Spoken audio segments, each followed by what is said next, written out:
বিসমিল্লাহির রহমানির রহিম।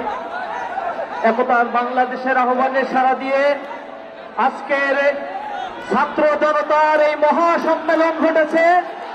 এই সম্মেলন এই বার্তা দিচ্ছে আমাদের এই বাংলাদেশ একটি স্বাধীন, সার্বভৌম, মানবিক মূল্যবোধের একটি বাংলাদেশ। স্বাধীন সুলতানি আমল থেকে শুরু করে এই বঙ্গপ্রদেশের ইতিহাস হচ্ছে সাম্যের ইতিহাস। এখানে সাম্প্রদায়িকতার কোন স্থান নেই। এখানে যারাই এ সকল পুঁজি করে মানুষের মাঝে বিবাদ সৃষ্টি করেছে তাদের একমাত্র উদ্দেশ্য হচ্ছে এ দেশের অগ্রগতিকে থামিয়ে দিয়ে এক নির্লজ্জ পরায়ণ করা। গত 5 আগস্ট আপনারা দেখেছেন নতুন এক বাংলাদেশের জোরদার দিতে হয়েছে।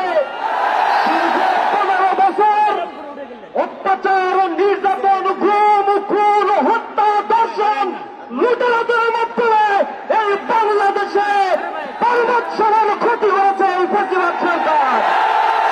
স্বৈরাচারের প্রেতাত্মারা বাংলাদেশ থেকে বিদায় নিয়েছে ঠিকই, কিন্তু এদেশকে আজ অকার্যকর করার জন্য নতুন চক্রান্তে তারা মেতে উঠেছে। ভেঙে দেওয়ার জন্য এই বাংলার মুক্তিকামী মানুষেরা এখনো রাজপথে রয়েছে, থাকবে। আমরা যুক্তভাবে বলে দিতে চাই, প্রিয় বাংলাদেশ, এ বাংলাদেশে সংখ্যালঘু বলে একটি শব্দ উচ্চারণ করা হয়। এদেশের সংখ্যালঘু বলতে কোনো শব্দ নেই। এদেশে সবাই আমরা মানুষ, আমাদের মানবিক মূল্যবোধ নিয়ে আমরা এদেশে বসবাস করতে চাই। একতার বাংলাদেশে আজকে যারা এখানে উপস্থিত হয়েছে, গণ্যমান্য ব্যক্তিগণ, বিভিন্ন সম্প্রদায়ের লোকেরা, তারা আজকে যে বার্তা এখান থেকে ছড়িয়ে দিয়েছে, আমরা আশা করি আমরা এ দেশকে নতুন উদ্যমে, তারুণ্যের উচ্ছলতায় আমরা এই দেশকে গড়ে তুলতে চাই। সর্বশেষ আমরা বলতে চাই, বাংলাদেশ নিয়ে যদি কারো ষড়যন্ত্র করার ছাদ জাগে, আবার যদি কারো ভর করে এই বাংলাদেশকে ফ্যাসিবাদের দোসরের আওতায় নিয়ে আসতে চায়, সাধারণ ছাত্র জনতা তাদেরকে এই বাংলাদেশে এক মুহূর্ত থাকতে দেবে না। সংগ্রামী বন্ধুগণ, এই বাংলাদেশ আমাদের। স্বাধীনতা উত্তর এই বাংলাদেশে নিঃশ্বাস ফেলার মতো অবকাশ আমরা পাই নাই।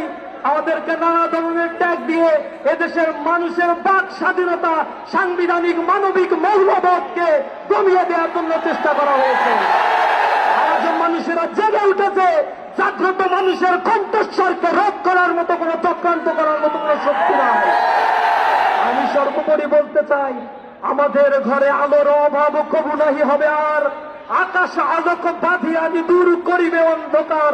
শস্য শ্যামলা এই মাটি মার অঙ্গ পুষ্ট করে আনিবে অটুট স্বাস্থ্য সবল দেহ মন ঘরে ঘরে। আমরা আনিব ফুল ও ফসল, পাখিরা কারাঙ্গাভর। জগৎ করিব মধুময়, প্রাণে প্রাণে প্রীতিডোর। আমরা প্রতিটি প্রাণের বন্ধনে এই স্বাধীন সার্বভৌম দেশকে গঠন করব। আমরা অতন্দ্রী প্রহরী হয়ে বাংলাদেশের প্রতি ইঞ্চি মাটিকে আমরা রক্ষা করবো ইনশাআল্লাহ। উপস্থিত হয়েছেন সকলকে অসংখ্য ধন্যবাদ জানিয়ে আমার কথা শেষ করছি। আসসালামু আলাইকুম ওয়া রাহমাতুল্লাহ।